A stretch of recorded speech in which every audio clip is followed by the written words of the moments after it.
हमारे चैनल को सब्सक्राइब करें और बेल आइकन दबाएं।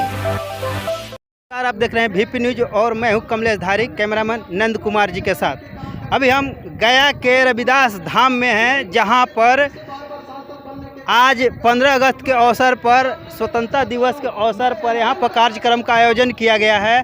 यहाँ पर बहुत से प्रबुद्ध लोग आए हैं, ज्ञानी लोग आए हैं। आप देख सकते हैं, उधर कैमरामैन थोड़ा सा उधर दिखा दीजिए। ये कौन सी नदी है?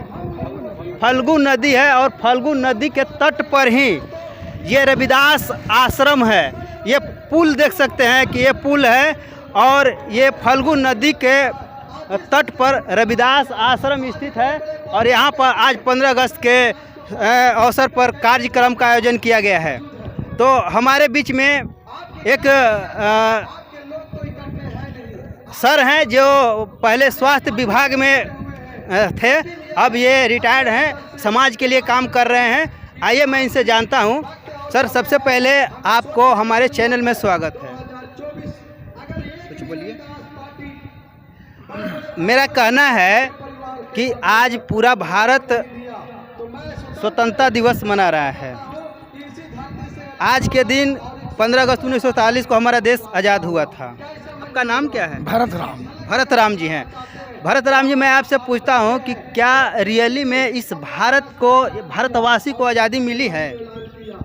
जो रियली आज़ादी होना चाहिए वो तो नहीं मिली है। यहाँ जब अंग्रेज थे तो हमारे देश को गुलामी में जकड़े हुए थे। उस समय हमारा देश आज़ाद नहीं था, लेकिन 1947 को भारत आज़ाद हुआ, 15 अगस्त दिन था। तो किसको आज़ादी, 15 अगस्त को किसको आज़ादी मिली? वो जो कुछ लोग थे, चंद मुट्ठी भर लोग, वो आज़ाद है। आज हमारा जो बहुजन है वह आज़ाद नहीं है। वह तो पीड़ित है, दुख तकलीफ में है, उसका आर्थिक दशा कमज़ोर है, शैक्षणिक दशा कमज़ोर है, स्वास्थ्य दशा कमज़ोर है। उसको जितना शिक्षित होना चाहिए था, बाबा साहब ने कहे थे कि शिक्षित बनो, संगठित हो, संघर्ष करो। तो जितना % हमारे समाज को शिक्षित होना चाहिए उतना % शिक्षित नहीं हो सका है। जितना % संगठित होना चाहिए उतना % हमारा समाज अभी संगठित नहीं हुआ है, और नहीं संगठित होने के कारण वो हक, अधिकार, मान सम्मान की लड़ाई लड़ने में विफल हो रहा है। तो जब भारत गुलाम था तो भारत के जो मूल निवासी थे वो क्या वो दोहरों गुलामी में थे? हाँ, वो सब दोहरे गुलामी थे। एक तो अंग्रेज की गुलामी और एक यहाँ मनुवादियों का गुलामी, जो वर्ण व्यवस्था पर बनाए हुए थे समाज को, जिसको चलने से धरती छुआ जाता था, परछाई से आदमी छुआ जाता था, उसको मान सम्मान नहीं था, और वह उसको एक तरह का बेड़ी में जकड़ा हुआ था। मान सम्मान नहीं मिलता था, हक अधिकार नहीं मिलता था, वह एक मनुष्य का जीवन जी नहीं सकता था। उसको विद्या से वंचित बहुत पहले कर दिया गया था, ताकि वह पढ़ लेगा, शिक्षित हो जाएगा तो अपना हक, अधिकार, मान सम्मान की बात वह करेगा। अंग्रेज भारत से चले गए, भारत को इससे लाभ हुआ या हानि हुआ? अंग्रेज से भारत को लाभ हुआ। हमारे देश में बहुत चीज़ देख के गया, और हमारे जो शेड्यूल कास्ट जो थे, अनुसूचित जाति, जनजाति, इस पर जो अत्याचार होता था, उसके लिए वो कानून बना के गए कि इस पर अत्याचार ना हो, इसको भी हक, अधिकार, मान सम्मान मिलना चाहिए। ऐसा ने अंग्रेजों ने दिया। महात्मा ज्योतिबा राव फूले कहते थे कि यदि भारत को विकसित होना है तो यहाँ पर लगभग 100 वर्ष और अंग्रेजों का रहना चाहिए था। इस पर आपको क्या कहना है? महात्मा ज्योतिबा राव फूले जो थे एक बहुत बड़ा सामाजिक चिंतक थे, विचारक थे, और वह समाज को बहुत करीबी से देखे। समाज का दिन दशा उस ज़माने में बहुत छुआछूत था, घोर अनर्थ था, मनुष्य को मनुष्य ऐसा समझा नहीं जाता था। इसलिए उनको अनुभव ऐसा हुआ कि अभी अंग्रेज लोग और दिन रहते।